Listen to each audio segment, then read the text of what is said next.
Hey everybody, it's Tony Schiavone of All Elite Wrestling, and this is True Hill Heat. And I said it right, you motherfuckers.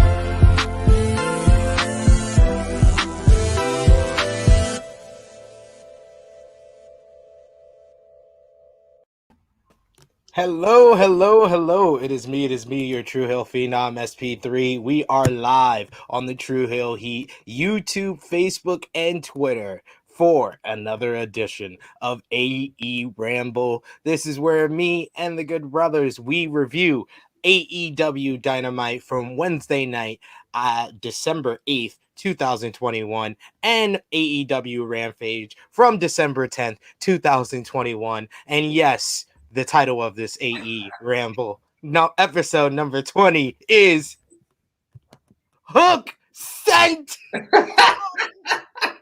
Lovely. I am back once again with the man of now 42,000 subscribers, Mr. Jimmy Macram. Hello, ladies and gentlemen. Let's start the show.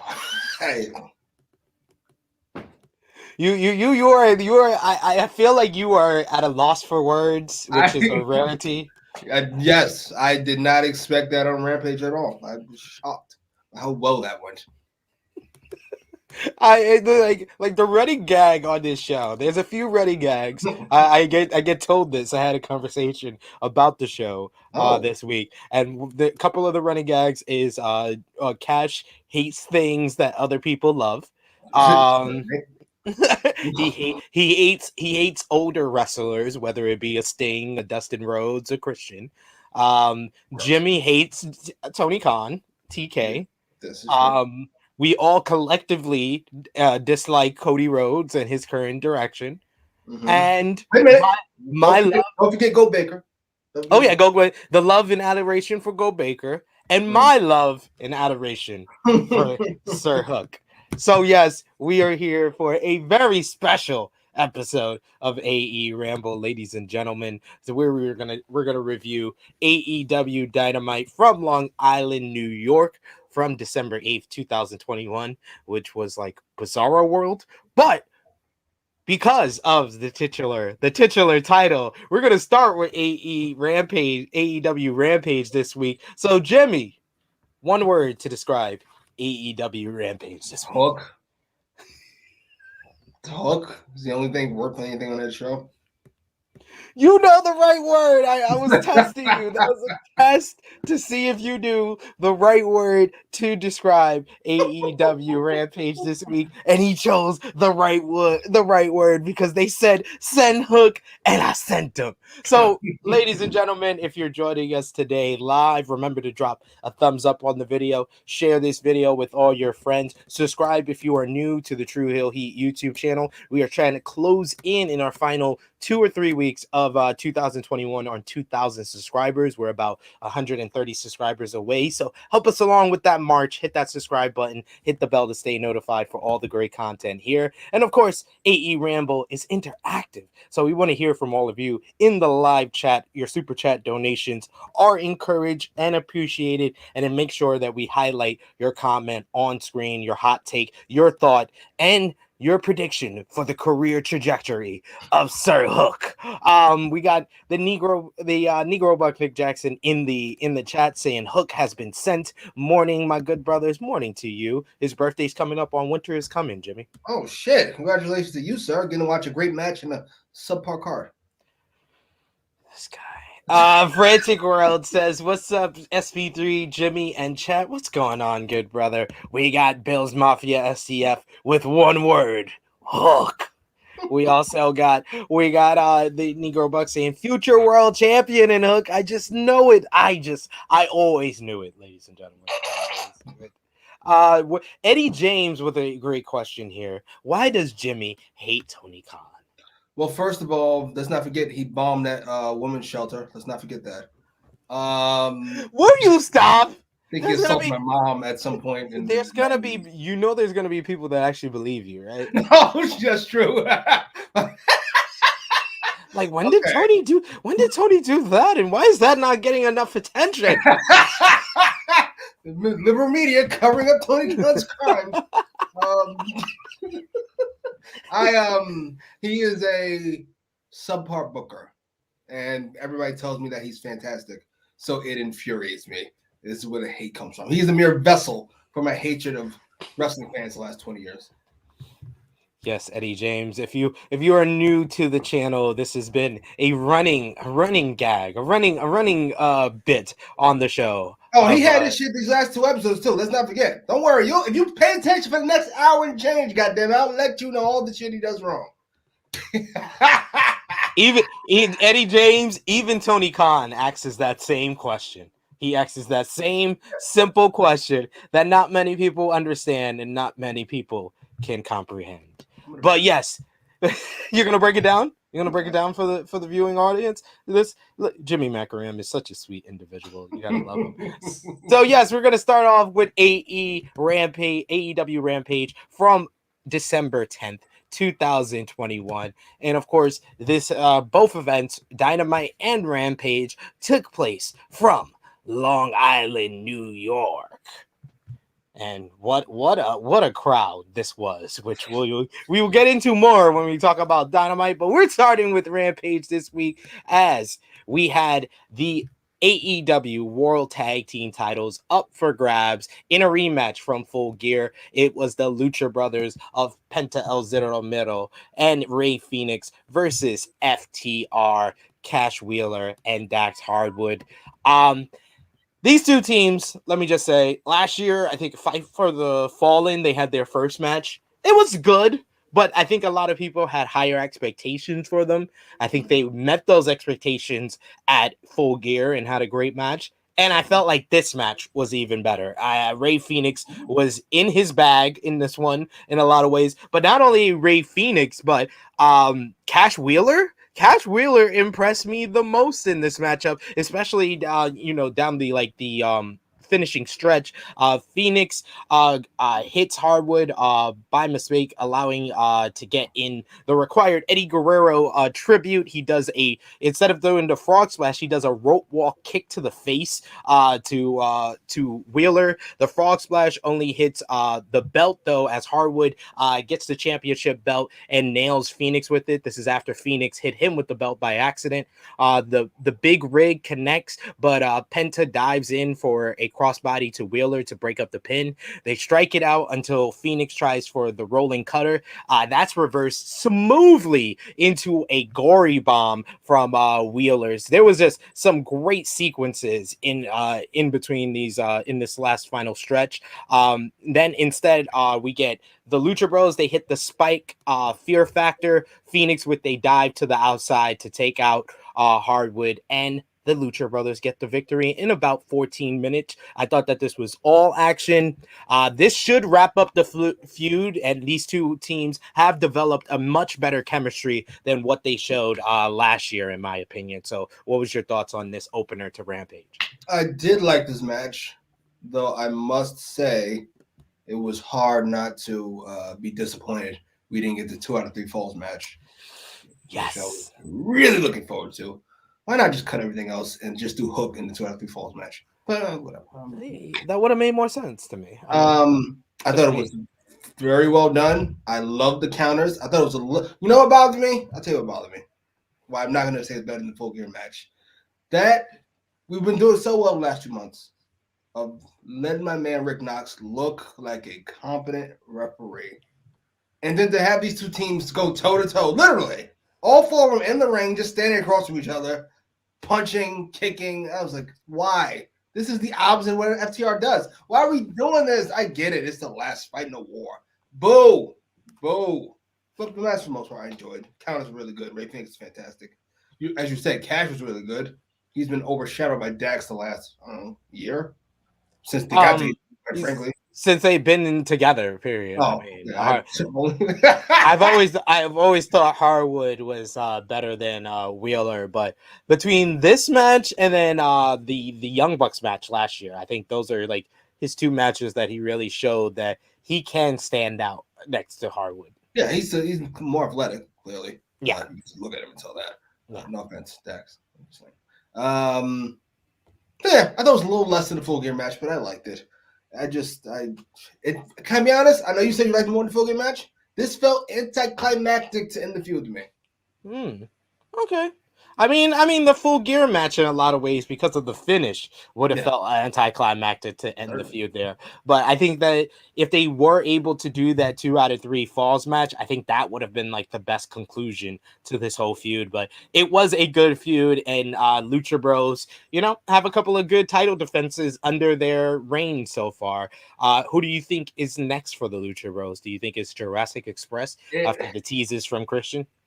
Fucking better be. I don't know who else it could be. It better be, because I need my Christian heel turn. He's got to get frustrated with Jungle Boy not coming through in the title match.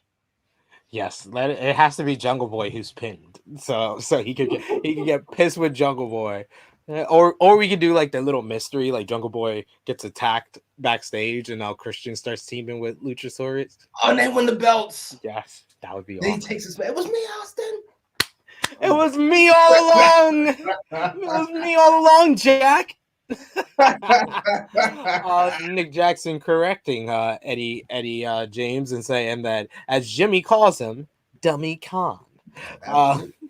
He says, Nick Jackson says, I wish I could roll my R's just so I could say Ray Phoenix like Justin Roberts. Yeah, I would too. Frantic World says the tag team match was really good. I totally agree there. And Bill's Mafia STF says Knox made his profile pic on Twitter a pic with Penta and him after arguing on there with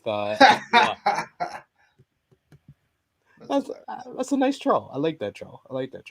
Next up was another tag team match, but this time it was trios action from the women's division. It was Ruby Soho, Ruby Soho, teaming up with Ty Conti and Anna Jay to verse Nyla Rose, the Bunny, and Penelope Ford. This, of course, was to build up the TBS title tournament semifinals match between Ruby Soho and Nyla Rose. Not much to take note from this one. This one didn't really hit like another gear until after the commercial break.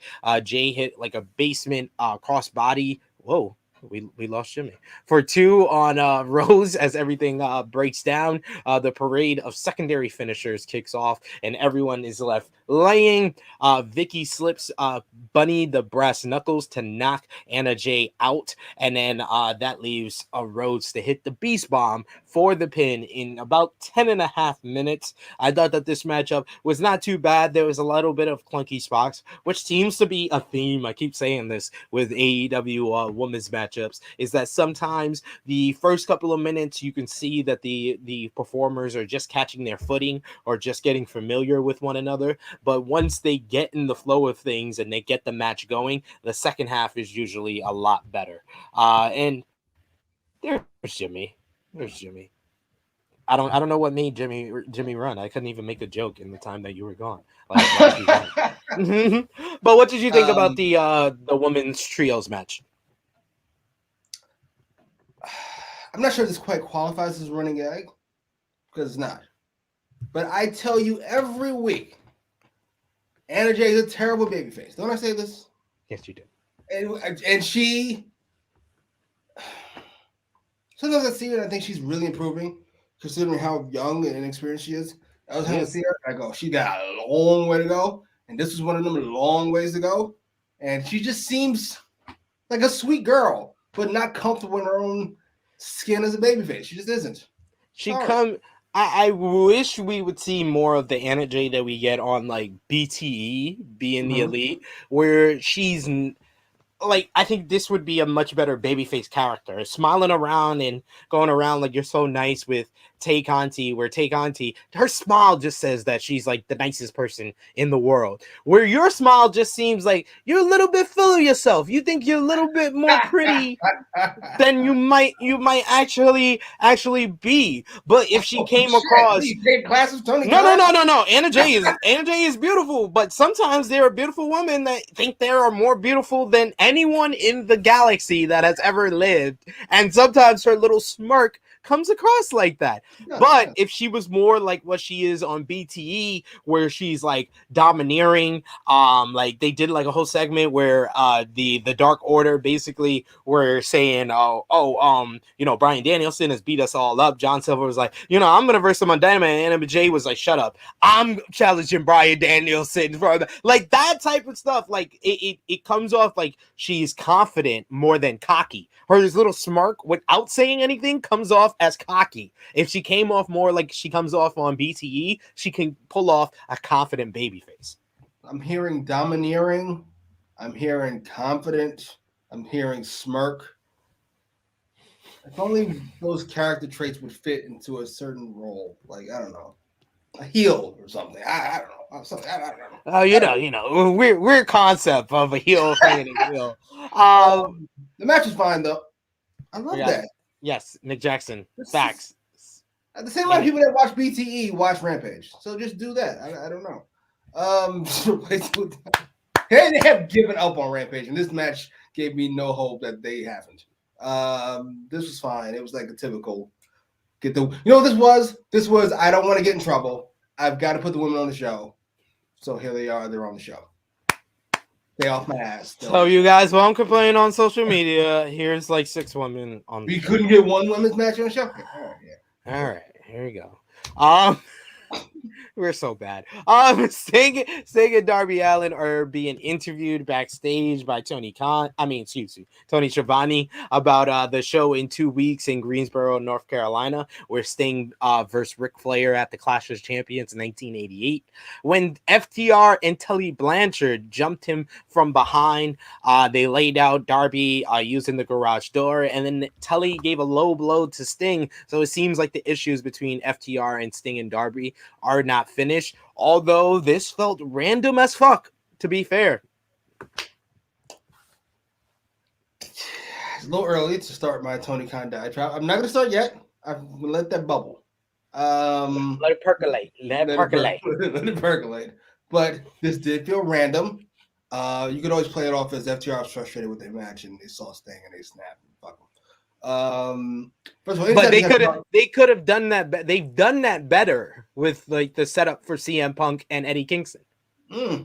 Like if the FTR would have came back to the backstage area and they're like yelling and complaining and like they just walk by Sting and Darby just like look and then continue on the interview and then they get jumped, that comes across way better and doesn't seem as random. This seemed like a premeditated attack for a team that should have went into tonight thinking they're going to be AEW World Tag Team Champions. Eddie James, if you're not paying attention, listen up here. What Sid just said is my whole point.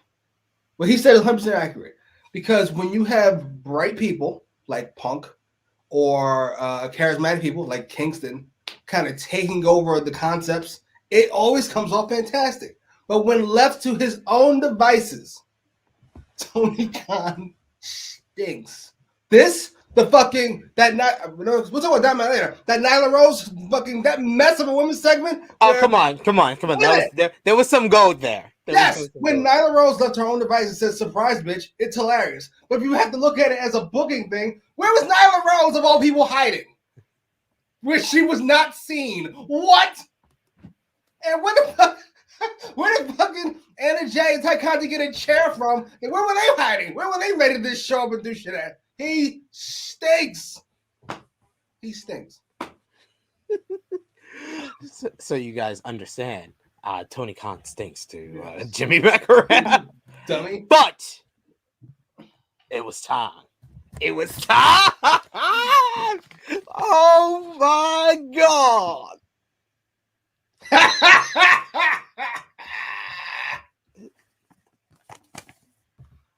Jesus fucking Christ. It it was time for Hook!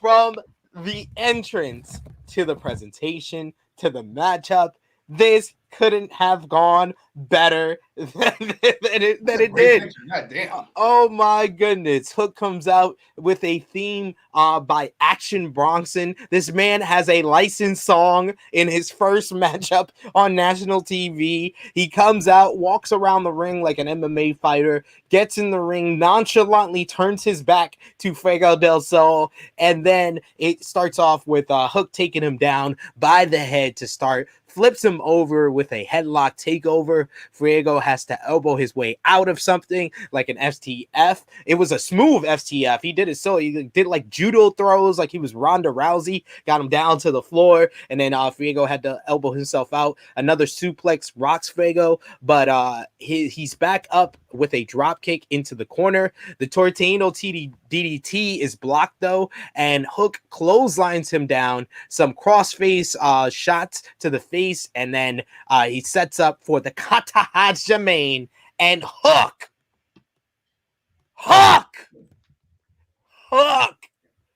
which is now the Kata Hajime is now known as Red Rum, which is murder backwards, and it's also what the police call that move as well. So yes, Hook. Oh my God, who could have seen this coming? This guy saw this coming. Oh my Lord. Hook has it. This is not just the greatest professional wrestling debut. This just might be the greatest debut in American television history. Hook made history. It's just everything you could have asked for. Just presentation, intensity, unreal swagger, the if factor. Like when you looked at him, that's the whole reason I jumped on this bandwagon. I am the leader of the Hook Hive. How I created the bandwagon of the Hook Hive is because he just had that it factor from standing at the ring, from just wearing a white beater, the crazy hair, the eating the potato chips. There's just it factor. He didn't have to say a word and you just saw it. But to see that he is just this good in the ring at only 22 years old, my Lord, the world will never be the same after December 10th, 2021, which in actuality, he debuted on December 8th, 2021, which, little known fact, Jimmy, December 8th, 2021 is 30 years to the day from the day Hook came out in theaters in 1991. Oh my God. This is a lot of information. What did you think? As much as you and all Twitter, apparently. All of Twitter. All of AEW Twitter. WWE fans thought it was ridiculous. But bother me. I must say, this. I don't know why this worked. I can't exactly explain. Let's work our way through it. First of all, let me give Dummy his credit. Because while he's a terrible booker, writer, plotter, storyteller, anything that involves being creative of any kind, when it comes to pure presentation, he's apparently some type of genius here. Because that entrance is one of my favorite entrances ever. I can't explain why it works. It's the somber music at the very beginning, and then the single lettering Hook. First of all, I don't care when he gets 50 matches, the fucking entrance video should not change. It should always just be Hook in white over and black over white, rather. Look at that. That's so clean. If I know who that was, I'd say that is the light heavyweight champion of the world. For real, like someone said to me, why didn't Teen Taz come out with him? I was like, no, that's how he needed to make his entrance. Nobody near him, just the simplicity of it all. The cool music, the intro video lights go out, then the lights come on, Hook, white letters on the screen, and then for some reason, because I did, it was just cool. I can't explain why. He walks around the ring, people trying to reach out, touch me. He says, "Fuck off." He's not saying anything. He just look at his hair. He looks like a TikToker. He should be beaten on sight, but you'd probably catch a beat down yourself. I fucking love his moveset very Taz-like if Taz decided to lose 50 pounds in his prime. Yes. Now, here's my concern. Oh, wait a minute. I've got to give Dummy Khan some more credit. Shockingly. Fuego del Sol is the perfect fucking guy.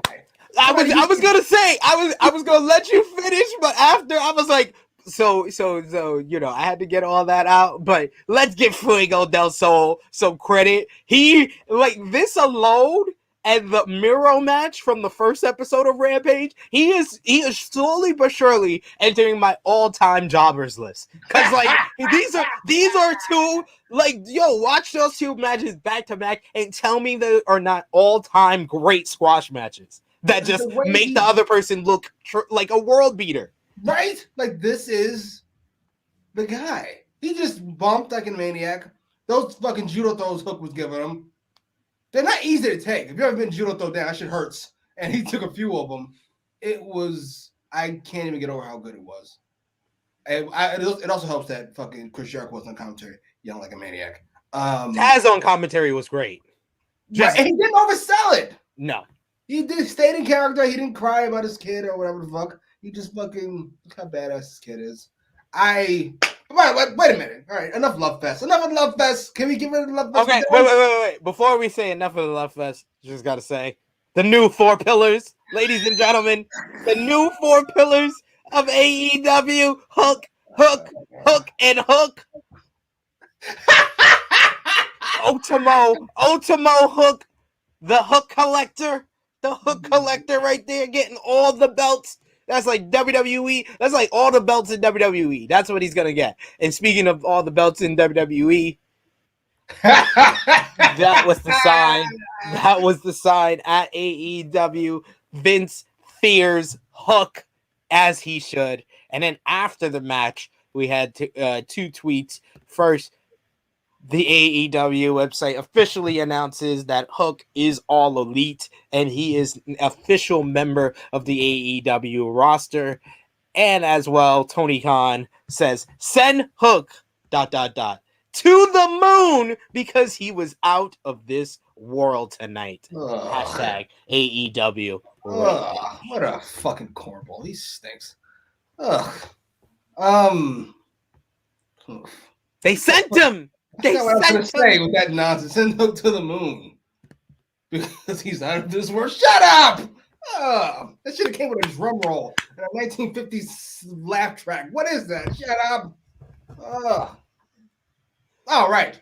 That's what it was. All these dummies on the internet talking about, the new 4 pillars. After these 4 are done in 10 years, I can't wait to see Hook and Lee Moriarty and some other guy. Isn't Lee Moriarty like 28? He's 26, I believe. And isn't Jungle Boy like 12 years old? Yeah, Jungle Boy's like 24. And MJF's 25? These pillars aren't going anywhere. What are you babbling on about? But I think people are just trying to limit themselves. You don't need 4 pillars. You can have 8. You can have 8 pillars. Like, come on. Like, to be fair, you know what? I'm not gonna ruin a Love Fest. I will say this: Hook is a star. Hook is a star, and if they don't botch it, and by they, I mean Tony Khan. If they don't botch it, it should work splendidly. As long as he doesn't follow his dad's trajectory in the WWE, where he had a fantastic debut, and then they just went horribly wrong. Vince saw his actual height. I believe that Tony Khan will book Hook similar to what Paul Heyman booked Taz. He hid the weaknesses, and he kind of put a spotlight on his strengths, and that's what he did here. So, I mean, just to smooth this, man, it was like seeing a Kurt Angle and Kurt Angle and Taz had a baby. You know, it did look good. I can't go. He did look smoother than you would think it should look. You know what? Fuck. We were talking about somebody who looks like they're dancing. I think it was Anna Jay. I don't want to keep bashing. I don't want to make a bashing Anna Jay show. I'm just saying. I just remember a couple weeks ago, like it looked like she's like choreographed. Yes. He felt that way, but in a good way. Just kind of, I'm moving this guy wherever the fuck I want to move him. It looked fantastic. Wonderful stuff. A couple of comments we highlight here. Yes, I love the introduction as well. He is Hook. Just they just made the presentation was just off the charts. He's been working on this for weeks. You can tell he's been thinking about this Hook debut. Absolutely. So he is. Absolutely. Dion Drua says hook encore. Eddie James says, is Tony Khan the head booker? I thought Cody was. No, it's definitely Tony Khan. Yes, he made Cody. sure to let us all know that he's the one in charge. He had nothing to do with Matt Hardy's teleportation. That was totally Chris Jericho's fault. He made sure to bury him on his own podcast. Tony Khan stinks. Well, there you go. Bills Mafia STF says freestyle, bro, and arrow, aka Red Rum.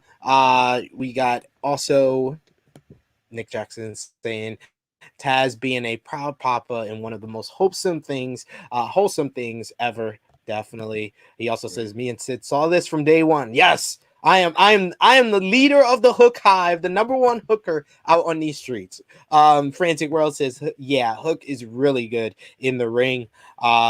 Bill's Mafia says the kid is just oozes cool. Yes, more than anything, that was my thing. That's why Yes, I you know what? immediately was just like, oh, I'm with this. Like I'm not a part of this generation that probably like started making them memes and stuff, but I can see cool, and that kid is cool. It looks like he doesn't give a fuck. It feels like he doesn't care. He's not overly concerned about this. Is his debut. He's on national television, and he looked like he just woke up. It just works. It does. Eddie Jane says, does Taz train Hook himself? He has a hand in it, but he's really trained at Creator Pro Wrestler. He does some training with QT Marshall, as well as MJF apparently had a hand in his early training. I can see a little MJF in him. MJF has that kind of movement in the ring. Yeah, the smoothness. Yeah, I agree. Dion Chua saying great sign, talking about the Vince Fierce Hook sign. We also got Rose saying so happy for Hook and Taz.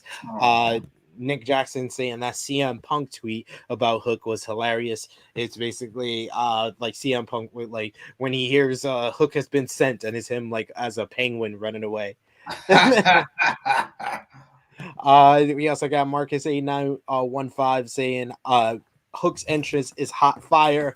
We also got Frantic World saying Hook Gang, hashtag Hook Gang for life, ladies and gentlemen.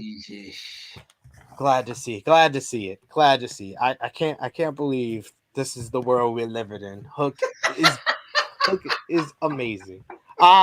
Then we had after that, the Elite is ready to destroy the Best Friends, who aren't sure what this promo should be about. We get some little dissension a little bit from Trent with the Best Friends because they're paying more attention to Wheeler Yuta, who will be versing Adam Cole on this evening here. Cole versus Yuta. After all that we've seen, the great debut, the excellent opener. I thought these guys came out and gave us a good main event to the show, a good close. We get a bridging German suplex by Yuta, getting a 2 count, but Cole catches him on top. Yuta gets in a slam, only to have his top rope splash catch knees from Cole. Cole then connects with the boom to get the win in just over 7 minutes over Wheeler Yuta. I thought the two guys worked really well with each other. Wheeler Yuta doesn't get a lot of spotlight moments. He usually gets like maybe a singles match in the middle of a Dynamite show. So seeing him in the main event, seeing how technically proficient he is, I think that he has some potential, and he's one of like the young guys on the underneath who can be the future of AEW. But Adam Cole getting the win here makes sense. Post match, everyone gets in the ring, but Bobby Fish comes in to take out the Best Friends. The Elite beat down everyone, and they give BTE trigger to Trent, and they really heavily basically like emphasize how it was to his surgically repaired neck. So it made me seem like he's going to take maybe a couple of more weeks off, and this was just a special return for in his hometown. So what did you think about the main event and the post match? Boo to all this. Boo to the promo segment. Boo to Wheeler Yuta in the main event of Rampage. That's how I knew they gave up. He's over it. Rampage is officially. He tried to make it SmackDown, and then he tried Sunday Night Heat. Then he tried Saturday Night's main event. It's officially just Velocity. I give up. Nobody's watching. What do you want from me? Fine. Because if you gave a fuck, Hook's debut aside, if you gave a fuck, you would have switched Dynamite and Rampage. Essentially, the beatdown would have been on Dynamite, and then Trent's return would have been on Rampage, which would have made a fantastic end to the fucking show. But you don't give a fuck, so you want to make sure people see it, so you do it on Dynamite, and you fucking have. If I'm Adam Cole, we have a whole situation here. You got a month. Oh, will you stop? If you got a month to get my shit right, I'm giving you a month. I'm giving you a month to get my shit together. Now, what can I do if you don't? I don't know. I probably signed a fucking 26-year contract. I don't know what fucking do. But you got a month to get my shit together. You took care of Danielson. You took care of Punk. Why am I the only one getting ass fucked here?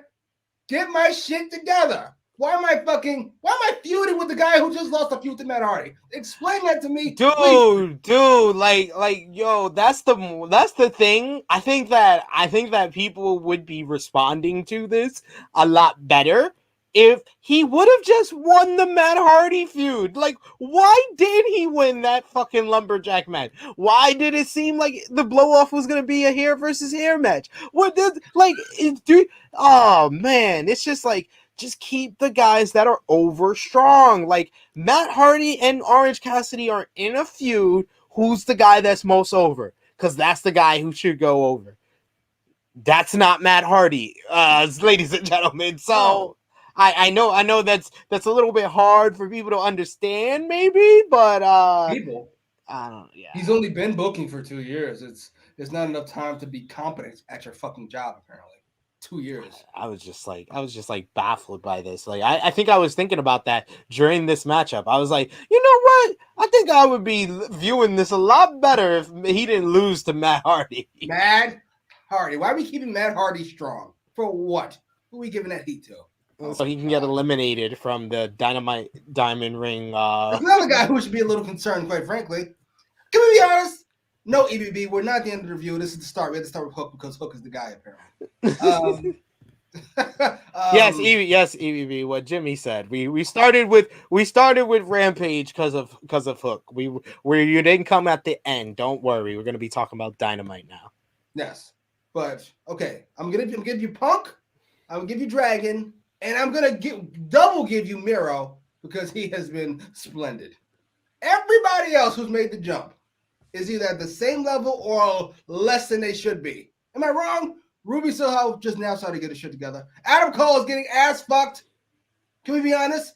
Andrade I was gonna say got lit on fire. He actually is improved from where he started though. No, when I say he started, I'm not talking about wherever they come from. I'm talking about when they come in. You come in with high potential because nothing's happened yet, and then Malachi Black. No. Malachi Black is good. He fought Dustin Rhodes, Lee Johnson, Cody Rhodes 12 times. He lost the final feud, and now he's spraying this in the face of teenagers. Are you serious? Hey, he's created the next Luna Vachon. There you go. That would actually be. I'd be cool with that. I'd be down for that. I was like, this is something. Like I like when they do something a little bit different that I didn't expect, and I'm more willing to give them a shot, give them a chance to get me into it with AEW more than I am with WWE or a lot of other companies at this point. So that's how I take it. So that is the end of our Rampage review. Jimmy, put your thumbs in the middle. Thumbs up or thumbs down for this week's AEW Rampage from December 10th, 2021 in 3, 2, 1. Yeah. And out of 10, what did you give the show? What's the high lowest? Thank you, sir. Thank you. Tony it's Khan not has exactly become stinks. Complacent, says Eddie But I'll James. take it. Complacent. What's the lowest I can give it while it's still being a thumbs up? 6.5? 6, yeah. Yeah, that. Main event, not the main event. The actual main event, the opening tag match, really good. Hook's debut, splendid somehow. Everything else can go in the garbage. If you missed all of it, you missed nothing. Excellent main event that I would give a 9 out of 10 to. You got Hook's debut, which I would give 100 out of 10 to. You got the trios match with the women, about a 5 out of 10, 6 out of 10. And you got the main event, which was like a 6.5 out of 10. So that averages out to about 7.5 out of 10 for me. Absolutely. That math sounds right. It does. It does. I mean, when you get the 100 out of 10, It just makes everything. Pumps it up. Jimmy, what was your match of the night? Tag match. Definitely tag match. Agreed. MVP Hook. Duh. Yeah. Yeah, it just was. Yeah. LVP. Anna LVP. J. Huh? Anna J. I don't want to go J. Unfortunately, I know you got them overreacting, but I've been saying it for weeks. Adam Cole's taking losses here. It's time to run, Adam. He was just in the main event. Are you kidding Against me? Wheeler Yuta, get me out of here. Put me in the opening match with somebody important, please. Jesus Christ, folks! This is what I have to deal with. Every Sunday. It's lower and lower every week. Every Sunday, right here on the True Hill Heat YouTube channel. Remember to drop the thumbs up on the video, share it with your friends, subscribe if you are new, and keep your thoughts coming in the live chat as we're going to be talking about AEW Dynamite from December 8th, 2021. My LVP, by the way, is Wheeler Yuta. I'm going to give it to Wheeler Yuta. Why? He was in the main event of a nationally televised program that 6 people watch. No, he did well. So I gotta actually give it to somebody else. So I'm gonna give the guy it. who was against Wheeler Yuta because I'm fighting Wheeler fucking Yuta. I'm gonna give it to everyone in the FTR, Tully Blanchard, Sting, and Darby Allin segment because, like I said, that was the part of the show where I nitpicked the most because I was just like, but this doesn't make sense. Why? Why is this happening? So yes, but. That is all for Rampage. Let us know your LVP, your MVP, your match of the night from Rampage as we talk about Dynamite December 8th, 2021 from Long Island, New York, the USB Arena. Started off with the hometown hero, MJF's music hitting for CM Punk to come out, and my lord, these Long Island fans weren't pleased in the least bit, ladies and gentlemen. So Punk asks if that's all you've got. I figured out why the Islanders have yet to win a game in this building. He removes his hoodie, and he has a 4 pillars of AEW shirt on, and instead of MJF, he has Britt Baker as one of the pillars on there. He says it's getting hot, and that reveals that after explaining that he can respect Baker without trying to get in her pants. Punk says MJF was talking about being better than Roddy Piper in Portland. He's not even better than Roddy Piper in Hell Comes to Frogtown. Fans chant something at Punk, and he can't understand them. He says just like how the Islanders can't understand how to put a puck in the net. Punk remembers hating Dennis Rodman as a kid because he played for the Detroit Pistons. Then Rodman came to the Chicago Bulls, and then he was Punk's Rodman. It's like MJF being Long Island's guy just because they're stuck with him. Punk is looking at next week's AEW World Title match and says that he wants next, but he says that he also knows that MJF is going after the title as well, and it's going to be one of them that gets the winner. He knows that it looks like 2 people arguing and no one knows who the bigger idiot is unless you're in Chicago. This is between the 2 of them, with MJF even bringing in Punk's dog Larry, who is neutered, and he still has more balls than MJF. Punk gets it though, because MJF is the kind of guy this town would have since the Islanders haven't won anything since 1984. He wants MJF. The Islanders yet? I wonder if he's a hockey fan.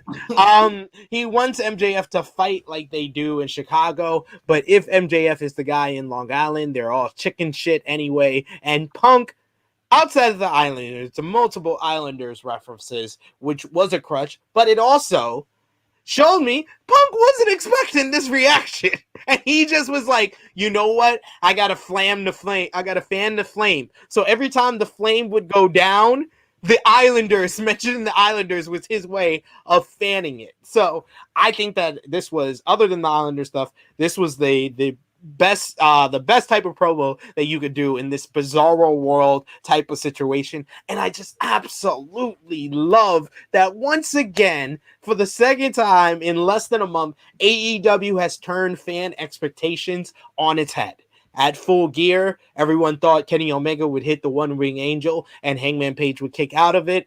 Instead, we got Hangman Page hitting the One Ring Angel and Kenny kicking out of it. And then here, everyone leading up to Punk's debut at First Dance thought MJF would come out to Punk's music for the ultimate heat segment, getting all that heat from the Chicago fans. Instead, CM Punk comes out to MJF's music in his hometown and gets all the heat, all the smoke. What did you think? I did not know what to expect when MJF kind of went over the top with his blowing of Long Island last week. But it led to this, which was not a mixed reaction, which is what we didn't want. We wanted it pretty clear. MJF is beloved somehow in Long Island, which if you don't live in New York or been in New York, it's an awful place. It is. Not as bad as Staten Island, but it's close. I'll be real here. There was extenuating circumstances that prevented me from going from Dynamite, but one of those circumstances was the fact that Long Island is very, very far and very much a place I don't want to be in. So that was the overriding. Out of all the reasons, that was like the trump card on top of it all. Oh, and Trump is an interesting word. Another reason that I go to Long Island. But Punk made it work. The T-shirt was fantastic. I thought he's kind of like the anti-Jericho. Him saying I have other reasons to like Britt Baker outside of her TNA, which is the interesting choice of words. Because Punk lives in the 21st century instead of Chris Jericho. Yeah. Consistently lives in 1950. Or 2001. I thought this worked though. Outside the Islander stuff, which you can tell, Punk was kind of. I mean, I knew I have a little bit here, but apparently I'm MJF here. All right, fuck it, I'll wing it. Here we go. Even gave him the shut the fuck up chance. Like, and then there was some people on like Twitter and stuff like, "Oh, I never thought I would hear Punk have the fans tell him shut the fuck up. This promo is not good." I was like, "No, it obviously is working because he's getting the reaction. It's 10 times the amount that anyone could have expected." And you know what helps? Punk is such. And listen, I love CM Punk. He's in my top whatever the fuck. 10, 15, whatever. I love Aaron Rodgers, but they frequently come off as cunts. Just pure cunts. And it works. Once you stop looking at him as a hero, you go, oh my God, this guy's an ass. And it worked. I was here for it. I thoroughly enjoyed it. Thumbs up all around from both of us before we continue on with the rest of the show, and especially that opening 30 minutes, which featured Punk and MJF. We got EVB saying MVP talking about Rampage is the simplicity of the entrance and whole presentation of Hook. Simple white font, straight to the point, works so well for Hook. 100% agree. Agreed. 100% agree. Easily. A double question here, which we can bring up and talk about. We did a watch along for ROH Final Battle 2021, which was the end of an era, the final battle that has been said for Ring of Honor as they go on hiatus and plan to return in April, but it's going to be totally new with all the talent released. But a special moment last night, the Briscoes won the ROH World Tag Team titles for the 12th time and challenged any tag team in the world to come out and face them. The lights went out, and when they came back, AEW's FTR were in the ring staring them down, and a huge brawl broke out. So this has led to speculation that possibly we are going to see the Briscoes in AEW. What do you think, Jimmy?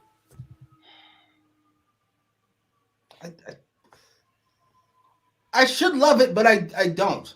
I cannot explain why I don't want to see the Briscoes any place else besides ROH. What if ROH is done? They got to wrestle. You wait and you sit on your couch for a decade. I don't care how long it takes. I just listen, if they show up, it feels more like a win, and they fight FTR. I'll be here for it. It'd be a great match, but I don't know. It's something that they feel like. I don't know. It's like seeing Sting outside of WCW. Thank you. Exactly like that. Like just don't, please, just don't. Just don't. And Eddie James asks, "What do you guys think of our Ring of Honor future?" Okay, so they said they're coming back April 2022 for Supercard of Honor during WrestleMania weekend, and reports have said that they actually have confirmed they have the building paid for. So I know they're coming back for this event, but the Ring of Honor as we know it is done. I think they're gonna try to revert back to a model that's more akin to what they were in like the early days of 2002 through 2005, where they get like the best independent DVDs. I mean, they're gonna still have a TV deal because they're owned by a production broadcast company. So, but I think they're gonna be more of like the independent talent. They're not gonna contract any talent. They're gonna get independent stars who are, the guys that you see in like the GCWs, your local indies, type of thing. And they can still put out a very great wrestling product. And last night's pay-per-view was a very strong farewell show. But I am not very hopeful that it will continue on past Supercard of Honor. That's just my opinion. It's over. So these things end, and it's sad. We all loved ROH back in the day, but when you have a business model that's based on great matches, essentially, and now there's other places to get those, you don't exactly have a proper storyline structure. A major part of your business was DVDs, and you tried to do a TV thing, and that didn't really work well. It's never really worked with them on TV. From HDNet to Destination America to Sinclair Broadcasting, doesn't matter. All you over 30, sometimes you make so many mistakes, it's just over. You just made so many, you don't have enough time to recover. It's over. Sorry. It's what it is. We get a couple more comments here. We got ABB also saying FTR versus the Briscoes is gonna be sweet. We also got Frantic World, reminding us the Briscoes been in GCW, Jimmy. Yes, I don't watch GCW, so I don't care. They're the GCW World Tag Team Champions, so they have the ROH and GCW Tag Team Championships. Man, I would love Briscoes to come for the AEW World Tag Team titles. Briscoes versus Lucha Bros. I'm the BCW Intercontinental Champion, but since none of you watch, you probably don't give a fuck. I don't give a fuck about the Briscoes being in BCW. What does BCW stand for? Black Championship Wrestling. That's awesome. Black Championship Wrestling. Put on a t-shirt.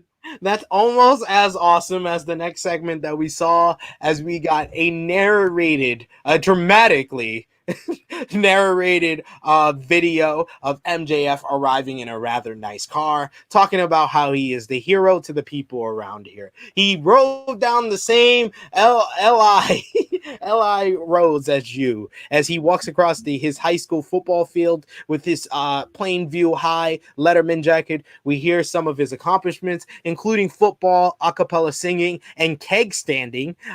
This man might not be everyone's cup of tea, but around here, he is the salt of the earth. And that led to MJF coming out, and not just coming out, and people are like, oh, MJF just came out and acted like a babyface.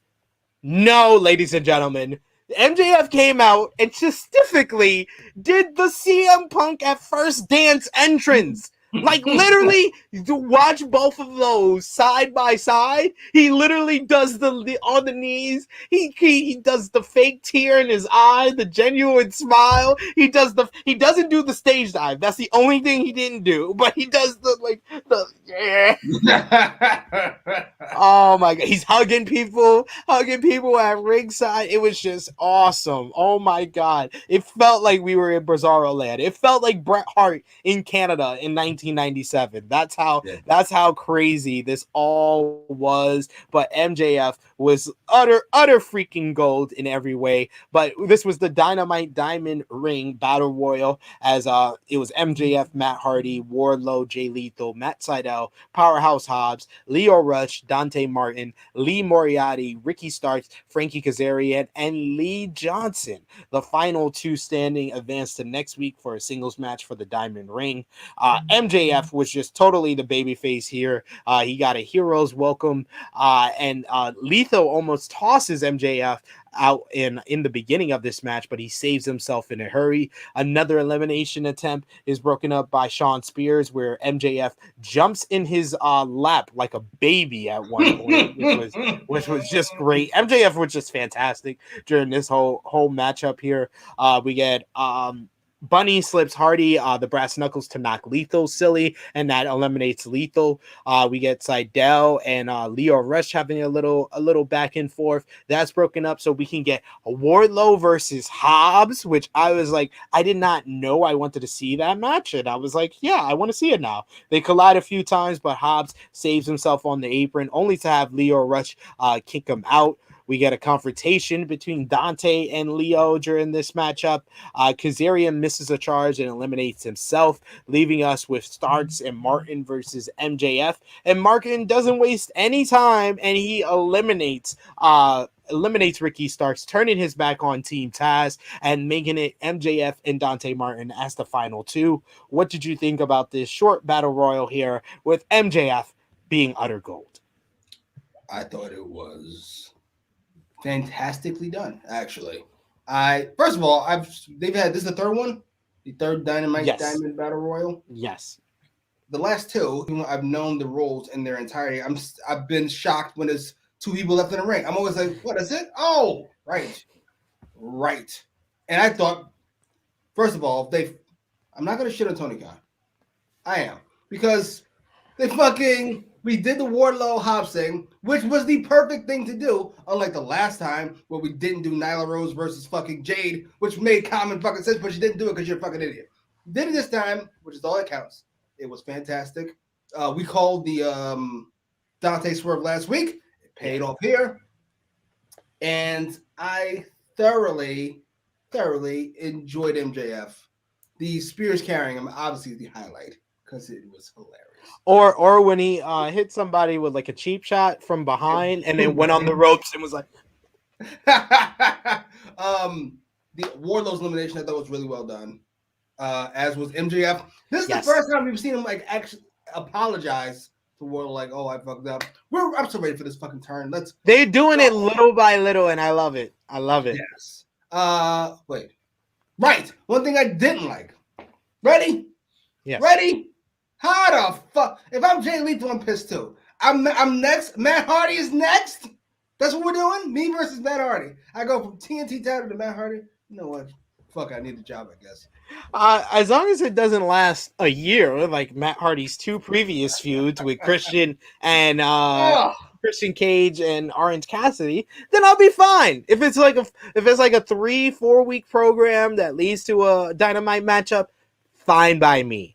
But if it leads to longer, oh man, I forgot even the Hangman Page Matt Hardy feud. That was long too. But yeah, Matt Hardy, Sammy Guevara and Matt Hardy was long as fuck too. Why does all these Matt Hardy feuds last a year? Because I don't know what he paid Matt Hardy. I'm going to assume it was a pretty high amount because he came in like a big deal. Yes. Let's not forget, Matt Hardy was a big deal for some reason when he came in. He just feels like he has to use him, and now with possibly his brother joining him, we should cut our losses and cut Matt Hardy.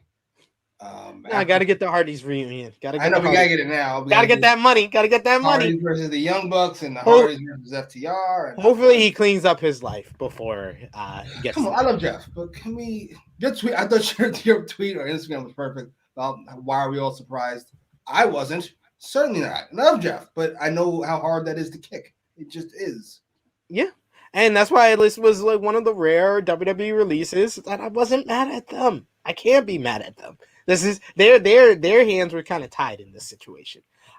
Post match after the Dynamite Diamond Battle Royal, Martin rips off the Team Taz armband and shakes MJF's hand. MJF raises his hand and actually leaves without incident.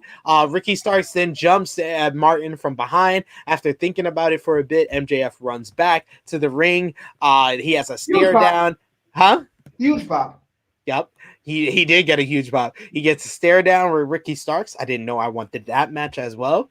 And then he double teams Dante Martin and turns back heel, as he should. CM Punk runs in, sending MJF running, and then he gives Ricky Starks GTS after Martin hits an enziguri. I loved all of this. I cackled at MJF running back to the ring just to turn back heel.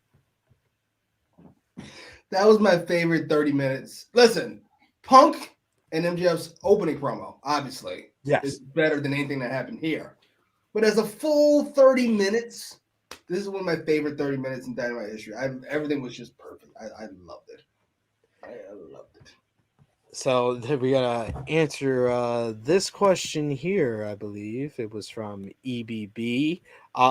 Thoroughly enjoying this MJF Punk feud, Jimmy. Man, some great booking, huh? He ain't perfect, but he's good to great. Tony Khan, breathe, Jimmy, breathe. He's good to great. The great part is just trolling.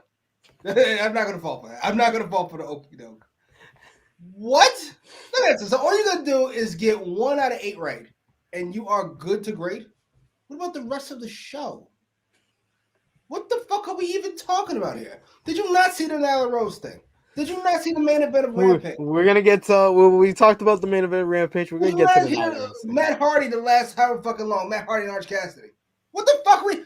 What? Hangman Page has been an afterthought. What are we even talking about? Why is that good to great? Because Punk and MJF are geniuses. How does that work? Explain that to me, please. Somebody. Frantic World says that match was fun to watch. The Dynamite Diamond Battle Royal, I agree. Next up, another fun matchup here, 8-man tag as Varsity Blondes team with Jurassic Express to versus the Acclaimed in 2.0. Julia Hart and Daniel Garcia are at ringside. This is a lot of teams in this matchup, and it was a little bit of a cluster at times, but it started to get into a better flow at the end here, especially the Luchasaurus hot tag, which once again he's staking his claim for one of the best hot tags in the business again. We get Jungle Boy blasting Parker with a clothesline. Bowens punches Garrison down, but Pillman hits a fisherman driver. Caster high cross bodies Pillman, but Jungle Boy DDT's Caster into the snare trap. We get Daniel Garcia getting up on their apron, but Eddie Kingston comes out and takes him out. But Jungle Boy lets Caster go. Caster misses the mic drop and then taps out to the snare trap from Jungle Boy. Post-match, Eddie Kingston steals the cameraman, goes backstage to find Ortiz. Kingston goes into a whole speech that we can't even hear what he's saying because there's no microphone. And then 2.0 and Daniel Garcia jump Kingston and Ortiz. So I think this was a tease of an Eddie Kingston, Santana, and Ortiz partnership, which I'm here for all of that. They used to be LAX in Impact Wrestling. I'm here for it. I thought the match was actually better than it should have been, quite frankly, considering all the teams that were involved. Jungle Boy looks like the star amongst the group, which I thought, obviously. I don't know how I feel about the post-match beatdown. I'm all here for different because the way it was shot was different. Eddie Kingston's fantastic. I obviously want to see Ortiz and Santana join them. I don't know if I like 2.0 getting the heat back that fucking fast. It took a minute before they fucking got the upper hand on Eddie Kingston again. Yeah, but I think this is a feud where we know where the ending is going. Eddie Kingston's gonna. Yeah, we know because 2.0 and Daniel Garcia don't win feuds, so we know the feud is going to end with Eddie Kingston whooping their ass. And if it's Eddie Kingston, Santana Ortiz whooping 2.0 and Daniel Garcia's ass, I'm here for it. I'm surely not going to complain. Except when Chris Jericho comes back, it takes mic time away from Eddie Kingston. Yeah, that. Tully Blanchard talks about how FTR has defeated the Lucha Bros more than once, even in Mexico. It's time to put this to bed, and now they are finishing the Bros on Rampage by winning the tag team titles, which we talked about earlier. But speaking of tag team action, the Young Bucks versus Chuck Taylor and Rocky Romero of Chaos here. A bunch of the Elite as well as the best friends are at ringside here. We come back with from break with Nick Jackson missing a kick to the face of Orange Cassidy, allowing Chuck Taylor to get in a few shots of his own. Romero comes back into the matchup. He hits the forever clotheslines onto everybody, setting up for a double Hurricane Rana to the Young Bucks. Everything breaks down again. Chuck Taylor hits Nick with soul food on the floor. That leaves Matt to roll the Northern Light suplex. For the third one, though, Rocky Romero reverses it into a tornado DDT. The finishing sequence sees the Young Bucks catch Rocky Romero on a springboard crossbody and reverse that into the Meltzer driver in just about 16 minutes. Another very Young Bucks heavy, spot heavy type of matchup, but I think that this, especially after the first break, kicked into another gear, and they had a very good matchup. Very exciting action. Rocky Romero looked good, Chuck Taylor looked good, and the Young Bucks get a huge victory, their first win since Full Gear. Huge. Yes. We just talked about how we know what's going to happen with 2.0. Anytime I see fucking Chuck Taylor, I know exactly what's going to fucking happen. I wanted to believe best friends have won on TV before. Really? Yeah. Without Trent was the last big one they had. Like, come on, it is what it is. Nick Jackson was splendid. Matt Jackson was fine. Oh God, will you stop? I can't. Yo, dude, I swear, I try. You know me. I hated the Young Bucks, and then Nick Jackson just won me over by being fantastic. I can't help that his brother's not as good. What do you want from me? Just like they went, Nick, go out there and be yourself. Matt, just pretend. You're so disrespectful. You act like you've never seen a good Matt Jackson match. His matches are fine. It's just the facial expressions in between and the entrance. Can somebody please explain to me when they come out how you cannot tell the difference of like one is an ass, like in real life probably, and one because one of them comes out and says, "Caw!" Before that, like just watch them walk. Nick Jackson's bop is hilarious. Matt Jackson's like naked. What is this? You look like a douche. He loves that Macho Man shit, Nick. He just yes. The match is fine. This was really about the post-match beatdown. As you watch your friends get beat up, so you can make your big entrance. Post-match, the beatdown is on. Wheeler Yuta comes in for the save. That's broken up as well. Cole plants Cassidy with the Panama Sunrise. They set up Cassidy for the three-way BTE trigger, but they cues up the best friends music. And here's Sue! It's Sue! She's back! She's back, ladies and gentlemen. And better yet, Trent is back. Trent comes back out of the minivan, out of the back seat, and makes the real save. He takes out all the members of the Elite, and he's looking different. Got the shave cut, got the crew cut, looks in fantastic shape here, and we get the hug with all the best friends, the 918 members of the best friends, all hug, including Sue, and it was later confirmed online that Sue is now a part of Chaos as well, because she is a part of the best friend. Sue is the most over mom in professional wrestling history. I won't disagree there. This was great. Yeah, this was great is strong. This was. It was great. It was great. Nah, it was great. It was. This great. was fun. Great. Great means you have to have an objective checklist that we go down, and this fails a lot on the checklist. Like, where was fuck Trent at as his friends were getting beat the fuck down? We were just waiting. We were trying to get the car started. What the fuck are we doing here? Yeah, it was fun. I loved watching it. But if I start to look at it from a lens, it goes, oh, this falls apart pretty fast. It was fun. I enjoyed it. That was a very enjoyable, like the tag match all the way into like everything else. I enjoyed it. Look at those faces. You cannot tell me one of these guys is not better than the other. Look at his stupid face. Look how confident Nick Jackson is. Look how not confident this mess is. What is that face? What are you doing, theater? This is 1976. Why do you always pick on young Matthew? Why do you always have to pick on young Matthew so much?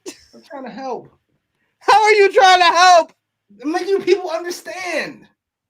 Oh, that was a nice spot there too. I did. Orange I did. Cassidy sneaking behind Adam Cole. Like I said, what they've done so far with Adam Cole and Orange Cassidy, I've actually liked. It's just the fact that everything before this makes it that this is a step down for Adam Cole, because why did Orange Cassidy need to job to Matt Hardy? Why the fuck would you do that? Some splendid booking. I don't know. You tell me. Oh God.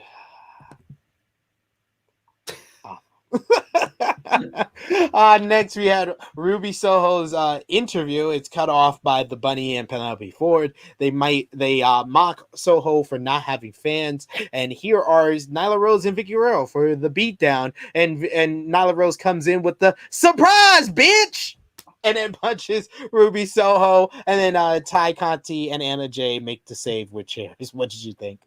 This encapsulates all of my thinking about AEW's booking process. Okay, the booking of this is a mess. Ruby Soho's having an interview. Nobody ever gets to finish their fucking interview in AEW. It always gets interrupted, which is why Eddie Kingston's hilarious. Fucking, she gets interrupted. She gets jumped. Nyla Rose, not fucking Riho. Nyla Rose is hiding somewhere to where fucking Ruby Soho doesn't see her. Surprise, bitch! So that all is a mess because that involves booking, which Tony Khan stinks at. But because they have singular talents who are actually hilarious or entertaining or really good at the jobs, Nyla Rose is hilarious. So surprise, bitch, and a punch. That's hilarious, and it saves the segment. And then somehow these two, Usain Bolts, make the save out of fucking nowhere. Usain Bolts. That's why. That's perfect. I'm going to cut this segment anytime I need to explain why I hate AEW's booking. This right here in a nutshell. This. See. We got ABB saying when Wardlow turns, it has to be with MJF as champion, because you need Wardlow to actually win the feud, just like Batista in 2005. So I don't think the turn is happening till possibly 2023. Long story.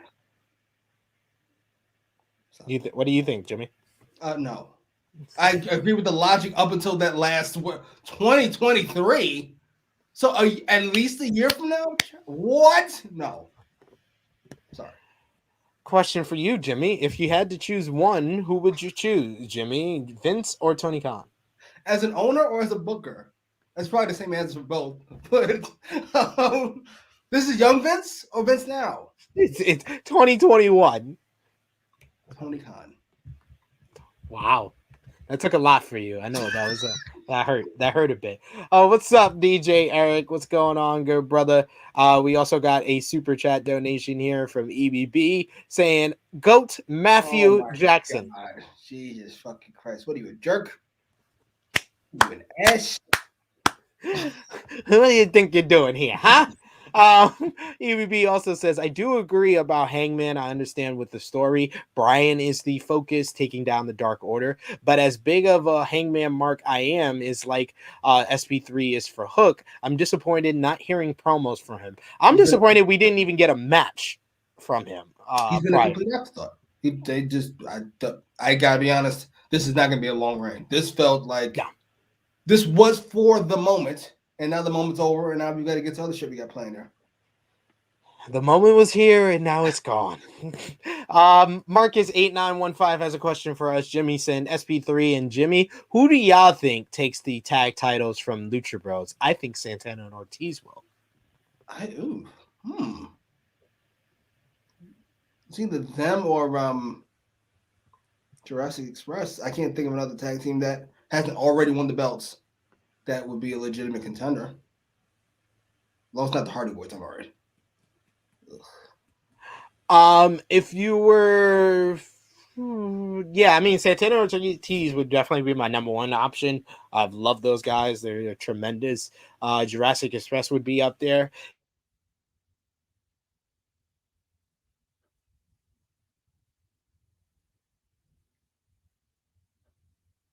if they wanted to pull the trigger on probably you guys. One. What do you think? I didn't catch any of that. You froze Oh, up. John Moxley and Eddie Kingston is my third option after Santana and Ortiz and Jurassic Express. Ooh. Ooh. I don't hate that. I actually like that a lot. Pull the I don't trigger. know. Pull When the Moxley trigger. comes back, though, it's going to be a huge moment. So I don't know. Absolutely. Tag titles is the move. EBB, I declare that when any wrestler makes any type of return, they must do their best Moxley look. He did look like Moxley a little bit, actually. He did. He definitely did. He definitely did. We Dion Chua says, "Give me Sue versus Hook." Oh, Jesus fucking Christ! You want to sell. You want to, that's big money. Judy Bagwell greater than Sue. Ooh. Now you're just trolling. You're just trolling. Go get him, sir. Unless she's on a forklift, that don't count. That don't count. Unless she's on a forklift. EBB says the match was a bit too long for me. Fun match though. Talking about Young Bucks versus Romero and Taylor. Every Young Bucks match. Good point too. That backstage fight was so funny. Talking about Nyla Rose and Ruby Soho, and then we got another super chat donation here from EBB saying yes, Matt Hardy should have lost, but since he shares the same first name as the GOAT Matthew Jackson, I shall allow it. Great work as always, lads. I will admit he's the best Matt in AEW. I'll give him that much. He is the second best Jackson, but he is the best Matt. So there you go. DJ Eric says, "Is Jimmy a fellow hooker? If not, then get hooked with Hook." Oh my god! Yes, he's gonna be a star. He's a hooker now. He's a hooker now, ladies and gentlemen. We have passed the threshold where he's a hooker. Will T says Danielson needs to be world champion ASAP. Page and his cowboy shit can peace out. Wow. Wow. That's what Tony Khan feels, clearly. I mean, yeah. EBB says, I don't want a short reign. No thanks. A long ass two-year story for that. I'd hate that personally, which is why it'd work. Yeah, that's the point. If you're going to hate it, then that's the whole point. I think that he loses it at Revolution. I remember I think this was like a few months back. I said that. I said Hangman wins at Full Gear, MJF wins at Revolution, and a lot of y'all tried to talk me off of that because, oh no, it's too soon. It's too soon. But Jimmy has been right. The booking has kind of showed that they have not made Hangman one of the vocal points of the show since winning the world championship, or at least not even at the level of Kenny Omega was when he was AEW world champion. The vocal points right now are MJF, CM Punk, and Bryan Danielson. So maybe one of those should be the champion right now. And the fact that Punk put out that promo saying that him and MJF are next in line for the title makes me think we're going to get that match on January 5th. The winner of that match versus Hangman at Revolution. That sounds right. Hangman to me feels like he was big because of the story. Now that the story's over, it's just not big anymore. Unlike Moxley, who's big because he's fucking fantastic at everything. And he's not the greatest talker in the world, especially when he doesn't really have anything to talk about. Dragon's beating up my guys. That sucks. Like, what's he going to say? So we'll see. I wouldn't mind MJF taking a belt.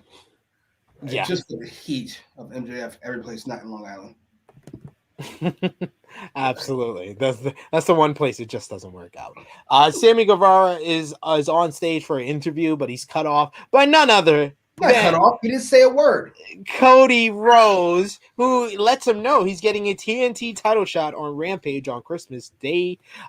Cody makes sure to say it's from one good guy to another before teasing going down the heel ramp. Hold on, though. The Men of the Year are here. They pop up in the balcony to say they should get their title shot. Maybe they should have been executive vice presidents, and then they'll get a chance. They also said Dan Lambert will be coming back, and Guevara lays down the title and says, "Bring it to the both of them." What did you think about this short little promo segment here with more Cody fully realizing where the crowd is? Honestly, I'm starting to get it more that what he's playing up because he's doing it so heavy-handed now that I love it. Oh Jesus! I wish Sammy got to say a few words. That's my complaint in almost every AEW promo. Jesus. Ugh. Cody coming out, I thought was hilarious. I gotta be honest, I recognized the music, but I couldn't place it without that fucking ridiculous intro to his fucking song. I was like, I had to look. So I'm hearing music, I'm like, I knew that music. Oh, right. He's like, right, I don't want to see this. I thought Cody was good. To me, this is significantly better than the sledgehammer and the fucking golden shovel last week. This is subtle enough, but it's obvious. It's just get to it. I got you. Being a cunt. Good guy. The heel ramp thing, especially his right on the ramp. I thought was hilarious. Damn it. I thought Ethan Page was fantastic, as he always is. I don't know if we should be building up the return of Dan Lambert. I think he should just come back. Scorpio Sky. I don't know why we're still doing this.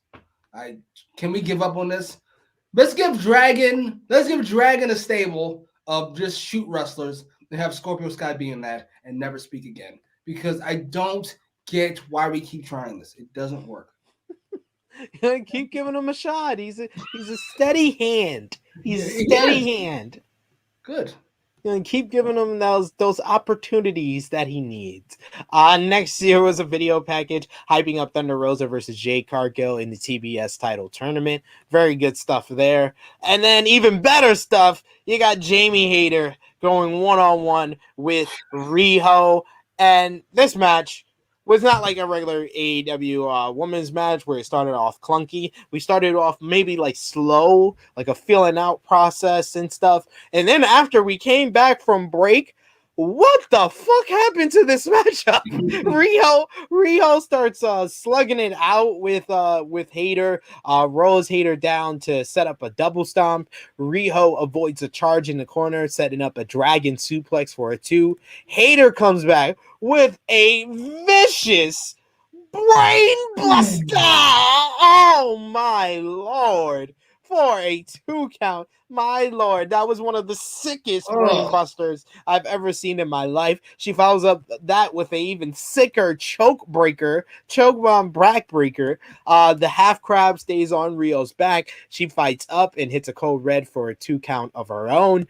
Riho does a top rope double stomp and gets another 2 count. She goes up to the top for a super crucifix bomb to Hayter, and then she hits the running knees to a sit-out Hayter for the victory in just over 13 minutes. After the match, Dr. Britt Baker, DMD, gets in the ring and jumps Riho, laying her out and putting her in the lockjaw. I thought this match was absolutely excellent. Like this, it just was like at one level, it was doing decent. And then it just went 3-4 notches up all of a sudden after commercial break. And Riho seriously needs to be talked about more as one of the best female in-ring workers in this company. What do you think, Jimmy? That was uncomfortable. This is gay. That's hilarious. That brainbuster, that backbreaker. Riho's not a big person. I frequently used to say this about former Goat Banks, that she gets injured a lot because she's a small person taking big bumps, and Riho feels like much the same. I thought this was fantastic. Go Baker has established a stiff standard in the women's division, and they are fucking going for it. I think this is my match of the night. I would not blame you at all. Hayter was just on the money. Just mannerisms like this. Her selling, her bump. She takes the best bumps in the women's division. Like I don't think it's even relatively close. And then the beat down to Riho after the match, like I said, from Dr. Bear Baker, DMD. They've done a good job so far of building up Riho as the next challenger. I would say already she's arguably outside of the Ruby Soho promo segment that we got before the Grand Slam match. This is the best job they've done building up a challenger for Britt Baker so far. I would, you know what, with relative ease. This feud has got me on the positive side of Go Baker's title run. Because I felt like they've dropped the ball because Tony kind of stinks on Go Baker's title run. But mostly, this works. We get a rundown of the Rampage card, including the in-ring debut of Hook. We get a video package hyping up Hikaru Shida will go one-on-one with Serena Deeb next week. That great booker that Tony Khan is, this has been missing in action for 3 weeks. I don't even look. That's not true. I still look forward to it. But the point is, where has this been in my life for the last 3 weeks? Where has this been? Did he just remember they existed? Probably on Darker Elevation. Oh, they deserve so much better. But you know what? They've got a vagina, so fucking Tony Khan is not a fan. Ugh, get away from me. Jesus Christ, will you stop? Yucky. Yucky, he says. Will you stop? Deeb Shida 3 should be excellent. Should be. I'm looking forward to that match probably as much or more than Danielson and Hangman, honestly. Sadly, I think I love the first 2. I like. Ooh, this was my favorite feud coming out of that shit. I love it. Malachi Black interrupts and Varsity Blonde's interview, which is like the 4th or 5th interview on this show that has been interrupted without anybody saying a word. Yes, and then Malachi Black takes off his little headdress, and then he spits poison mist into Julia Hart's face. Poor girl. Do we think we're gonna get a Luna Vachon version of Julia Hart now? Look at his face. He's a pretty good actor. He looks so fucking concerned. Yeah, I thought Julia Hart did a great scream. Yes. Oh my god, she all right? It was like a horror film. It felt like a scene out of Riverdale. Right? And that fucking but to be fair, that mist was so far away from her face, I wasn't a fan. This is a weird follow-up to Blinding Pac, which by the way got no mention in the program. That Pac was fucking blinded by the psychopath, had his eyes gouged. Yeah, his eyes were fucking gouged. Yeah, it'll probably come back to it. Somebody defend this. I don't know. Somebody like when Pac is back in town next week, they'll follow up. They'll follow EBB or somebody. Somebody defend this, please. Please. He gouged a man's eyes out in the main event of a national televised program. Nothing. Silence. They'll follow up next week. Next week they'll get back to it. EBB says, I think Revolution is Cole being built up versus Hangman. Built up by whom? For who? What? Built up? Where? When? I don't see it. Will T says Hangman is gonna have a Big Show 1999 world title ring. It ain't that bad. Relax. EBB says, fair point. That does make sense. Hangman still feels big, just not getting much time. I'm sure that will change. Sure, huh? All right. Hang on. CM says, everyone realizing Cody has been the heel. Wait a minute. No. Bring her back. We're not suffering through this fucking nonsense. Cody Rhodes, I forget how long ago it was, but you let me know. Did he not get in the middle of the ring and claim to have ended racism? In Jacksonville, Florida, because interracial marriages were outlawed in 19, whatever the fuck. Where my mom was alive, by the way, like it was forever ago, 1968 or whatever, and now I'm having a black daughter. The heel, knock it off. He has been the heel. Frantic World says Cody versus Sammy too. Yes, indeed, I do agree. EBB says Cody cheating, hitting the pedigree, and winning the TNT Championship, and then for weeks calling it a Christmas miracle is too good to pass up on. Finally beginning this delusional heel. Hopefully, I hope. Oh my god, that is fantastic. That is great. So here for it, but it won't happen because he doesn't believe in heels and baby faces. No, he has to be the baby face, ladies and gentlemen. So much. Eddie James says, I love Jamie Hayter. A lot of people are jumping on the Jamie Hayter bandwagon, and I don't blame them at all. Do you remember that Blueprint 3 song Kanye and Jay-Z called Hate? Mm-hmm. It comes Hater. Hey, I always thought this should be a theme music. I've been listening to that song now. Stop. It should just be. Pay for it. Stop being a cheap cunt. Oh, we got Frantic World saying this was a great women's matchup. EBB saying fantastic match. Riho is one of the best in the company and has been. Jamie can sell like a motherfucker. Great Joshi style matchup. Yes. Indeed. I can do without the brain bust. I ain't gonna lie to you. I just very concerning. That was vicious. EBB says winter is coming. Looks fantastic. Fantastic. Fantastic. Dion Chua. She didn't. Indeed, fantastic. That's 2 matches. Dion Chua says, I thought the women's matches have been the best part of Dynamite since the start of the TBS tournament. Excited for Sheeta versus D3. Did Hogan and MJF not exist? That is true. The best match on the show has been the women's matchup the last couple of weeks, though. Either one of us or yourself or you or me have said it was the best match on the show. EBB says, I can't defend everything. Let me rest my fingers. Poor Pac in his eyes. And CM is standing firm on that hill, saying that promo is the proof he's the heel. He's fucking. All right, no, I'll be nice.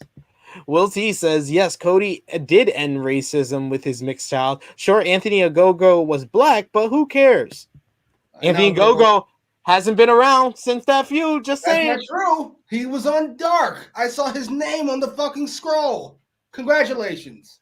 What a great job Cody does of building fucking stars. Oh my fucking God.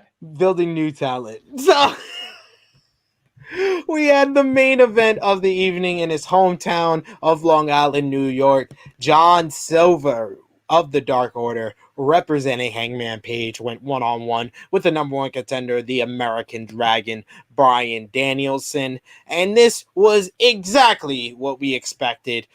We got Silver with some strikes into a knee bar early on. Danielson kicks to the head, having no effect, but Danielson eventually escapes. Silver hits like a cannonball off the apron. Back in, more kicks to the face and set up for a German suplex. Danielson lands on his feet, though. A kick to the head rocks Silver, and he's back with another of his own, setting up for another German suplex where he actually hits it for a 2 count.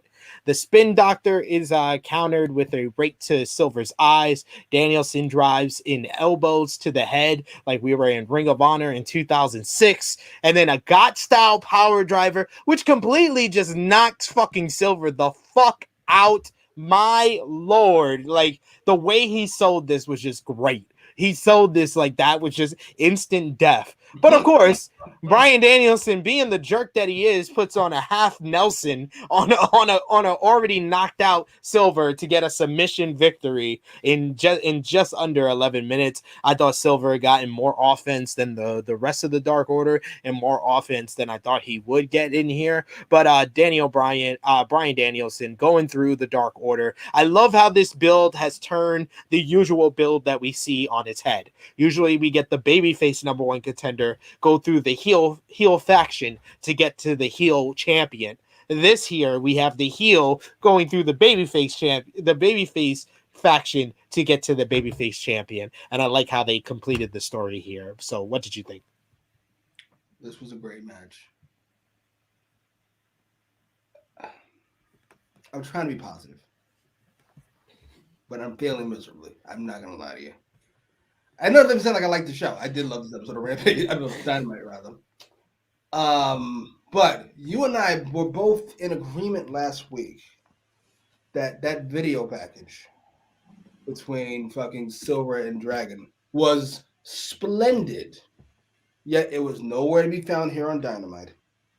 When the story that they told in this match would have absolutely called for it, Silver met Dragon move for move, blow for blow. It was the perfect response. Fucking 12 people watch Rampage. How do you not show that video package on fucking Dynamite? He doesn't watch the fucking program. It was fantastic.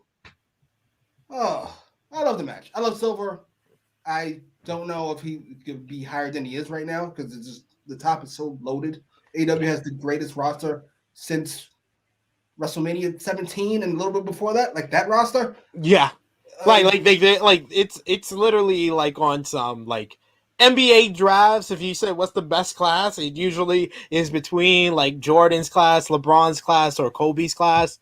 With with this whole situation, it's this AEW roster, the Attitude Era at the very end, 2001 roster, and like 80s when WWF had Hogan, Savage, DiBiase, all these top guys. So yeah. Yes, I don't know. He probably can't get any higher than he is right now. But this worked, and I thought Dragon. By the way, nice touch on the crutch by Alan Angels, selling the crippling by Dragon. I love that too. Post match, we had Danielson brag about taking out the Dark Order. Then he starts kicking Silver's head in because he forgot to do that. He cues up Hangman Page for the save, and Danielson bails to end the show as Hangman stands tall ahead of Winter is Coming. I thought that this needed a little bit more oomph or a little bit more talking from Hangman to give us the final go home for Winter is Coming. But I am looking forward to the show coming up this Wednesday. Of course, headlined by that AEW World Heavyweight Championship matchup of Hangman Page defending the title for the first time against the number one contender, the winner of the AEW World Title Eliminator this year, Bryan Danielson. We're also going to see the Dynamite Diamond Ring on the line as MJF goes one-on-one with Dante Martin. The previous mentioned Serena Deeb versus Hikaru Shida, Deeb versus Shida 3. This one should be very good. And then also just announced yesterday, Matt Sydal will go one-on-one with Wardlow, which should probably continue the Wardlow Power Bombs Everybody tour. So that should be fun. I was going to say, can somebody explain to me why Dragon and Hangman were allowed to fight each other this week but not last week? Well, you know what happened was I just want to know. I'm sure there was a storyline reason. I'm sure we're not just arbitrarily throwing around things to write around bad or writing. Please, somebody, please. What happened was Can we say he's sloppy at least? Can I get that? He's sloppy. He is sloppy. He is sloppy. Not bad, but sloppy. Put your thumbs in the middle, Jimmy. We're gonna give Dynamite from December 8th, 2021. We want to hear from all of you guys in the live chat as well. Give us your MVP, your LVP, your match of the night. But thumbs up or thumbs down in 3, 2, 1. And out of 10, what did you give Dynamite this week? 8. I'm gonna go 9 out of 10. I'm gonna go 9 out of 10. Yes, there was a few segments that were a little bit off, but I think all the matches in the ring delivered. We got the cool moment with Punk. The first 30 minutes were just magnifique, chef's kiss. The main event was great. The women's match was fantastic. So yeah, this is a 9 out of 10 show for me. We got the Trent returned as well, so we had a moment in there. So a lot of good stuff from this show. So I got to give it a 9 out of 10. Match of the night, Jimmy. I'm gonna go with Riho versus Hayter. I love that match. I want to give it to Bryan versus Silver, but I'm gonna have to agree with you. Riho and Hayter delivered big time, and that's my match of the night. MVP, Jimmy. Shit, CM Punk. I'm giving Punk. No, I can't. I get MJF. I'm giving it to MJF. This is MJF has. I think if we get like Romeo to like take notes of like who gets the most MVPs, pretty sure MJF is the record. Yes, he was certainly being running. MJF's that was fantastic. Everything about it. MJF is both of our MVPs. LVP? I don't know. Actually, I'm trying to run through the card here quick. Oh, never mind. I got him. It didn't take that long. Just had to work my way through the Battle Royal. Jay Lethal, you poor bastard. Got Matt Hardy up next, stupid. Good job. Thanks for coming, stupid. Wow. Like, I mean, do I have to give it to Jay Lethal? Yeah, come on. That's all right. I'm gonna give it to Matt Hardy. I'm giving it to Matt Hardy. Why he's living his best life? Why is he even in there? Why is he in there? We got ABB says, yes, fantastic. Let me enjoy my shit talking about his little rivalry with Jimmy. ABB says, great match. Can't wait for Hangman versus Bryan. Perfect first title defense. CM says, I need Stu versus Bryan like ASAP. I hope we get that someday. Josh Bowen says, this week was a victory for the hookers. Congratulations. Yes. Jesus fucking Christ. Hookers, stand up. We won. We won, ladies and gentlemen. CM says, because Cody cured racism, that's why. And Josh Bowen says, facts, Jimmy. Something he said. And Tony Khan, of course it was. Yeah. And that Long Island crowd reaction was great. That is an understatement. After this show, it was fantastic. And look who's joining us in the live chat. Look at this, Jimmy. Look at this. Look who decided to show up in the live chat. What? He says, "Synced that debut, and I am hooked." Another hooker. We got another hooker. AEWramble, the home of the Hooker Nation. Yes. Why you tell him to stop tweeting and get to work, you cunt?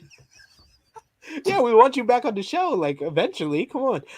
Jimmy, please let the people know where they can find you, sir, on social media, your YouTube channel, At Jimmy Macram on YouTube, on Twitter, on Instagram, mostly YouTube, obviously, that's my job, but Twitter, where I insult wrestling fans whenever I get the chance, because they're awful people. No offense to all of you. Yeah. You can find me on the Twitter machine at SP3. I will be here again for, I think, True Hill Heat. Yes, True Hill Heat. Next Saturday, 156. Our 5th annual True Hill Heat year-end awards next Saturday, December 18th, live at 11:05 a.m. Eastern Time. We're going to break down the best of from AEW, WWE, all of professional wrestling. What was the match of the year, the wrestler of the year, the tag team of the year, women's match of the year, wrestling moment of the year. Find out all of that next Saturday at 11:05 a.m. Eastern Time. You can vote right now. The polls are open on our Patreon, patreon.com/True Hill Heat. You can become a $3 a month backer for exclusive content and be a part of the poll for our True Hill Heat year-end awards. But the polls will be open on our Facebook page, the True Hills Facebook page, starting today. So, bunch of great stuff to unpack on the True Hill Heat YouTube channel right now. You got True Hill Heat 155 yesterday, where we went live. We discussed and previewed ROH Final Battle. We discussed the status of Johnny Gargano and Kyle O'Reilly with WWE, Jeff Hardy's release from WWE, as well as Hook from War to Battle to Hook was the title. So check out True Hill Heat 155 right now on the YouTube channel. Marcus Cash with a bunch of more comments. He says the return of the Kataha Jermaine Red Rum. We also got Cash saying trains ain't gonna move themselves. Laugh my ass. We also got Frantic World saying good live stream, guys. See you on the next one. See you, good brother. We got Josh Bowen said, you guys need to trademark the hookers before someone steals it. We got to get on that. Get the hooker shirt. Home of the hookers. He says it is stolen. It is hella stolen already. It's all over all kinds of wrestling pages by now. SMH. Yeah, it's too late. It's too late, Josh Bowen. We should have moved a lot faster, but we thank you. I want to thank Jimmy Macram for joining me this week. We will be. Eddie James asked 3 times, is Ricky Starks black? Yes. At least partly black. He's biracial, but yes. In America, that makes you black. I'm sorry. It is what Eddie James, he is black. He black. He black. His mother black. So he gotta be black. But yes, thank you, Jimmy. Thank you, everyone, for joining us live. If you're watching on demand, let us know in the comments below what you thought about Dynamite and Rampage this week. Drop a like on this video. Share it with your friends. Subscribe if you are new. Hit the bell to stay notified. And I'll see you next week on AEWramble, episode 21. For Jimmy, it is me, your True Hill Phenom, SP3. This has been AEWramble, episode 20. Hook sent! We are signing off until next time.